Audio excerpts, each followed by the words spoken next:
We have the way too early Oscar picks. Zach, Yeah. let me know. Okay, so listen, I didn't even know. I don't- just got here. Yeah, I don't. We don't need to do this, but I was going through some of my old documents and I came across this, which I wrote last year before the Oscars, and I kind of couldn't believe it because for Best Picture last year, a full year ahead, I predicted Maestro, Poor Things, didn't get May December, but like it was in the running. I had Iron Claw in there. Blitz got pushed to next year. But look at that. I got Oppenheimer. I got Past Lives. I got Killers of the Flower Moon. And then I was choosing for my last two slots between The Holdovers, Color Purple, and Napoleon. Like, not bad. I think I got 7 out of 10 in that list. Pretty. Some that you could argue should have been there, and some that got moved. So this year you're saying you have Mean Girls and what else? Beekeeper. What else? Probably going with both First Omen and Immaculate. No, okay, I got 10 movies here that maybe potentially kind of could be in the running, just to sort of put it on the record, and we'll see how good I do this year. First one I got is Bird.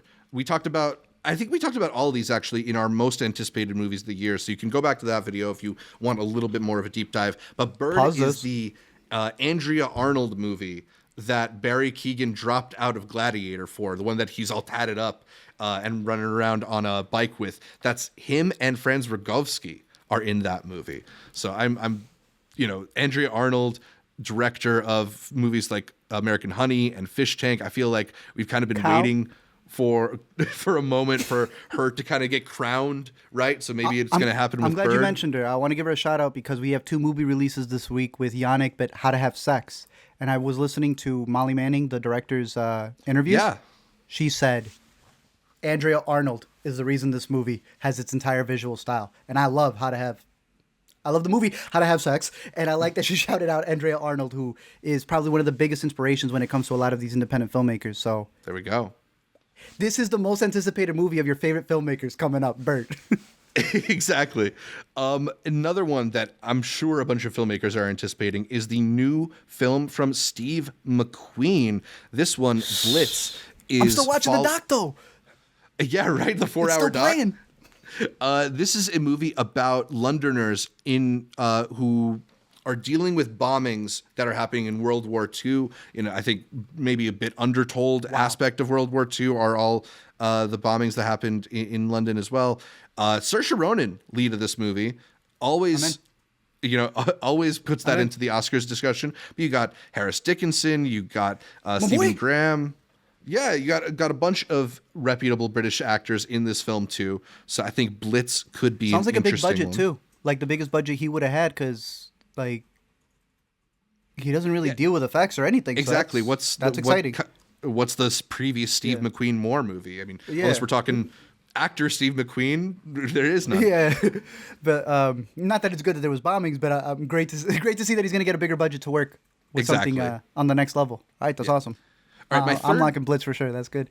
My third pick isn't a specific pick, but more of a placeholder, because what I have here is the Cannes Palme d'Or winning movie, whatever it is.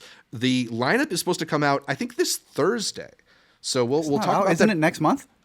Yeah, it's they've mentioned that Furiosa is going to open the film. I think we just found out that Horizon, actually, the Kevin Costner movie, is going to play there. And Megalopolis is going to play there, the Francis Ford Coppola movie that I'm really excited to hear people's thoughts on. That being said, the Palme d'Or winners for the past, I want to say 3-4 years, something like that, have all been nominated for Best Picture. Most recently, it was Anatomy of a Fall. Last year, I want to say it was Triangle of Sadness. A couple years before that, Parasite won Palme d'Or and then went on to win Best Picture. All of these movies getting picked up by Neon, by the way. So there is a pretty consistent recent track record with movies winning Palme d'Or and then going on to get that Oscar nomination as well. So, I don't know the lineup as well, I'm expecting this is kind of going to be their international movie. There's usually an international movie that sneaks in, so I'm not sure what it'll be. More than sneak-ins. What get a few nominations. Parasite, like it's not just like the 10th pick. It's a pretty heavy pick. I'm going to put the PGA nominees for 2024. I'm going to cheat. Oh, yeah? Whatever gets nominated for PGA, I'm going to... Easy. Those 10 are your 10 picks? I'm saying the Academy shortlist will be guaranteed to be some of the 10. I think you might be right there. All I'm right, completely off. No PGA win. first year ever, just because you built that prediction. Just because I messed it up. Next pick I got here is Conclave. This is the new film from director Edward Berger, who more recently made All Quiet on the Western Front. Obviously, that film got a lot of nominations. He got his due already. This is a film about picking a new pope, starring Ralph Fiennes. So I'm definitely in on this one. Okay, wait, hold on. Acting. John Lithgow, Isabella Rossellini, a bunch of people who could be interesting in this one. How many popes are there in this? One or two? Two, I believe, because one dies and then they got to pick a new one. Zero popes? Yeah, for a while there are zero popes. Next one up. This is the only one that we've all had a chance to see, but I kind of think that Dune Part 2 is going to get in. I mean, the first one got a Best Picture nomination, didn't win Everything but director. Everything but director. Everything but director. And look, if you've seen Dune 2, there's no reason that this movie shouldn't be in for just about every below-the-line category you can think about. The real question, I think, with Dune 2 is not whether or not it'll get into the Best Picture race, but whether or not Denis will break through in Best Director, whether or not they can potentially get even like a Best Supporting Actor for Javier Bardem, something like that. Ooh. We'll see. We'll see. Best Role Player, Anya Taylor-Joy. But I got to ask you, at this point, with it being a very, very, very early pick, do you see the route of Lord of the Rings hitting this franchise? Where 1 and 2 get the praise, but it's not until that third one with Return of the King and Messiah that they crown it. It's totally possible. I wonder if they will almost go a little bit early and make this its crowning moment. Just because it kind of feels like the last one was hamstrung. I like that. Don't get me wrong. I wish. The last one was a little bit hamstrung with like coming out post-COVID release and stuff like that. HBO release, yeah. Yeah, it didn't have the same impact that this one did. So I think because like this is getting its full big theatrical moment, the way that Oppenheimer kind of had a big theatrical moment, and Denis can do a whole big press tour with all the actors and stuff. I wouldn't be surprised if this actually is the kind of moment for Dune. A couple more though. One, did you hear? And I don't even know if this is wood. They're moving movies from 2025 to 2026 in fear of another strike? I didn't see that. Which I'm knocking on wood, bro. Yeah. I hope not. Because then that would affect not just the movies being released, but like you're saying, the marketing, the rollout, the campaigning, which I would love to see again from all the Dune cast to come out. And even more, you can go full spoilers and get even more people from the Dune cast to discuss things. That would be an incredible rollout. I'm forgetting my second point, but I'm going to jump to my third one. We got April Fool's last week when we said this was coming out from a trusted source. A trusted source. Then we got April Fool's because it did leak. So we did get it. Right. So it kind of is out. Even if it's not on VOD. It's on my computer. Next up, what do you got? All right. So this one, I don't know, man. Really? I don't know. I don't think it's going to be very good. Is your pocket speaking or your heart speaking? Which one? Oh, no, it's my pocket. 100% pocket for this one. You didn't care for the first Folly. I thought it was fine. I thought the first Joker movie. No, not Best Picture worthy, not nomination worthy. I thought it was fine. Actor? I had, even the actor? But it got, what was it, 8 nominations? Yeah, and the Academy really liked it. Didn't it get score? I think it did. I think it did win score. Yeah, and he won actor. Did you not like him winning actor? I'm forgetting who else was nominated that time. I think there was somebody that I preferred, and it's also non-Joker. There's probably 5 Joaquin Phoenix performances that I prefer to his performance in Joker. Fair. Yeah. So why? You think it's the musical aspect of it? Lady Gaga? I think that's part of it. I think people really respond to these movies.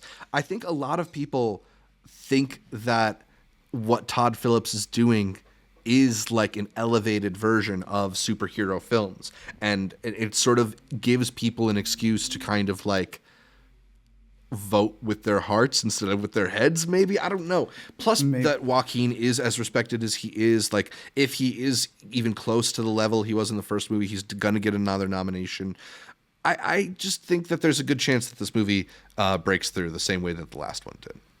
So it'll continue the trend of, instead of making an indie movie, make it an indie movie where your dad is Hulk. Yeah, I mean, I'm villain. hoping. Yeah, exactly. I'm hoping that Furiosa takes the slot away from Joker Folie à Deux. But right now, I'm going to predict Joker. You don't got Furiosa. I don't have Furiosa in here. Because you're saying Dune's going to take the Furiosa hype. There's only so much room for blockbusters. No, that's fair. In the yeah, best that's picture. Fair. Yeah, that's fair. That's why we said that Dune moving. That was my second point. Dune moving was the best thing to happen to Oppenheimer versus Killers. Dune in that discussion for 2023 would have been crazy. So that's what Dune I'm asking. Would have We're taken so early. At least one or two of those Oscars away from Oppenheimer. So you're not worried that Furiosa or another movie is going to be the big blockbuster to snatch it from Dune? I'm pretty confident. I think, but like you don't, you know. I'm not that worried about it. I kind of think Dune. This is Dune's. There's another Marvel movie on the horizon. Are you sure? I mean, Deadpool has been such a hit with the Academy in the past. Speaking of iconic stars, let's talk about the new Clint Eastwood movie, Juror Number 2. A lot of people are saying this might be the last Clint Eastwood movie. That's what they said about the last Clint Eastwood. They've been saying that for a couple Clint Eastwood movies, but this one supposedly has an amazing script. That's the buzz on this one. And it's got our boy, Nick Holt, in the lead. I'm just really, speaking of Fury Road and stuff, right? I'm just excited to see Nick Holt kind of get this opportunity, the way that he sort of reinvented himself as an actor as he's kind of become more of an adult. I think he's just very interesting with his choices, and he's kind of been in more supporting roles for a while. So getting the center stage, I think could be a really interesting opportunity for him. I'm hoping this one goes well. You know, courtroom dramas are hit or miss, but I think people really love them when they work. And especially with Eastwood's approach of only one take, it really is going to make, like, it's going to feel like an actual courtroom drama where whatever they say the first take is going to be it. I'm looking at Toni Collette, J.K. Simmons, your girl Zoe Deutsch, and my boy Chris Messina, bro. Mm-hmm. It's got a cast. Yeah, I'd watch a whole movie with him just talking up on the pulpit. The Warner Brothers beef, I'm surprised it didn't affect this, because I remember David Zaslav coming out going, "We owe nobody anything, including Clint Eastwood." It was so disrespectful to say that. They're still attached to this, so I'm hoping that it's able to get a good rollout with that. Yeah, That's maybe cool. the script was just that good. It might be as good as The Mule. Might be. All right, so my next one, it's a Luca Guadagnino movie, but it's not the one that we're about to see, Challengers. Why? It's the one that I believe is currently in production. I don't know if you've heard anything about Queer. This is supposedly his adaptation of the William S. Burroughs novel, with Daniel Craig and Jason Schwartzman. Two actors who your Schwartzman is what's getting you right there. Yeah, you know my love for Jason. Yeah. So, look, this is a really a highly regarded book, and I think that Luca is a filmmaker who, you know, makes movies people really love, even if they haven't always been huge award successes. This is potentially something that's a little bit more prestige-y. Challengers feels a little more poppy to me. Yeah, but like it feels like the perfect intersection of poppy and this like art house with Prime pushing MGM through the forefront. Maybe. I think campaigns. I think maybe even if this is like the better Oscar movie, the campaigning to have two Zendaya movies in the running might be it. But I didn't even know about this. What is it with directors and their doubles? Right? I think Yorgos already with the next one. With the COVID delays, people just had time to sit around and get stuff into production, I guess. We almost thought that Yorgos was going to have both last year. So do you think this may end up being pushed once Challengers has like an explosive premiere? Totally. There is a possibility we won't even get this movie in 2024. So it sounds like a great Daniel Craig performance, though. Oh, yeah. I mean, I think Daniel Craig has been like waiting for the chance to be in a good drama. In a gay role. Oh, that too, right? No, he was. Knives Out. Exactly, yeah. That was his prep for this. Yeah, exactly. It's getting into character. All right, I got two more left. I got The End. This is the first narrative film from Joshua Oppenheimer, who's made some really incredible documentaries. Whoa. So that this guy is shifting into narrative films with a movie that Neon is backing, starring Tilda Swinton, George McKay, Michael Shannon, and Moses Ingram. I mean, I don't know much about it, but I know I'm there day one. No, my stock's fully in. This man made a documentary that inspires narratives. Absolutely. This is insane. Yeah, it's And it's hopefully gonna be a so better good. jump than our other two. I want Onayed. Yeah, exactly. Right. We need the documentary directors to show up in their narratives. Yeah. All right, and then the last one, Letterboxd is listing this at 2025 as a 2025 release, but everything I've seen is pointing to We Live in Time coming out this year. This is the film that's coming from director John Crowley, who made a classic romantic film in Brooklyn with Saoirse Ronan, and this time he is working on a film starring Florence Pugh and Andrew Garfield, two people who I feel like could have chemistry with a paper bag. Yes, sir. Let alone opposite each other. Damn, that is good. Really, really excited for this movie. I think it's going to be good. Yeah. Yeah. I don't care So what I don't we get. know. Yeah, I see. It says 2025 there. Yeah. The thing is that 2024 is not as chock full of movies from like widely renowned auteurs as 2023 was. You know, I don't know how much credit I deserve for predicting that a Christopher Nolan movie might get nominated for Best Picture, but fewer of those this year, so we'll see how I do this time. Yeah. And it's right around the corner, you know, just 330. Yeah. It'll be here in a jiff. It's like it's practically tomorrow. But those are some good picks. If you were to pick anything that we've seen from festivals, what is your past lives pick? Ooh, yeah. I mean, I don't know if there is a Past Lives this year the way that we instantly knew that was going to be one of the best movies of. I've got two, but I don't have faith in them. So the first one, which I'm pretty sure is one of your picks as well, is A Real Pain, the Jesse Eisenberg movie. Really powerful film that we saw at Sundance. I wonder if it is just a little bit too small to ultimately get that Best Picture nom. I would be very happy if it just got like an acting nom and a screenplay nom, something like that. Yeah, but imagine we say A Real Pain and it gets it, and then that's Past Lives in this. Y'all have to listen to whatever we say next year then. Exactly. It's set in stone. There is a more than small possibility that Kieran Culkin is going to be nominated. And if it is getting a Best Actor nomination for Kieran Culkin, then it is in the conversation for Best Picture. Yeah. Not supporting? Co-leads, for sure? I'm listening to our buddy Cole, the Oscar expert, who is insisting he should be lead. But I wouldn't be surprised. No, because I can hear both ways. Yeah. I don't mind it either way. Yeah, I could see it either way also. But yeah. And I'm rooting for that story. I think the story can like what is past like think about it. What is Past Lives to have pushed itself to the top 10 if not this story that I think is very relevant for a lot of people. I mean, they're both very personal movies from the directors who are like sort of commenting on themselves through the art. So I would root for it. There's some similarities there. Your second one. You know it. Yeah. Are you saying Sing Sing? No. Oh, I guess Sing Sing counts too, but that's like an old TIFF pick. I mean, look, Coleman Domingo is probably going to be in the running for Best Actor, and if you get one of those big nominations like that, you are in the running for Best Picture as well. That's a good one. That is a Best Picture pick, bro. I would be a little surprised if that got in for Best Picture, but not shocked at all. Definitely not shocked for the acting nominee. But now I have one more. One that I don't think will get Best Picture. That would be a big surprise, but if I can tease you with it, I think you can guess it.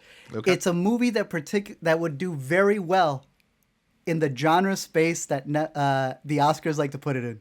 Script. There is a genre movie that was released, and it played both at Sundance and South by, that could easily get a script nomination the way the Oscars like to give a very, like, the way they did Get Out, the way they did this year. You think and I Saw the TV Glow might get a nomination? I'm behind it. That would be a very cool nomination for the Oscars. I'm not saying Best Picture. Yeah. But I'm saying definitely for like a script. That's something I see peeking through. That would be like, that's sort of what my goal is for the screenwriting category, right? It's those movies that are a little too cool for the Oscars, but they want to give them some love. The May December Award, right? Mm-hmm. I could see it. I don't know if I'd put money on it, but I could see it because it is a monumental movie, and it's got the backing of A24 behind it too. I think it'd be a good pick.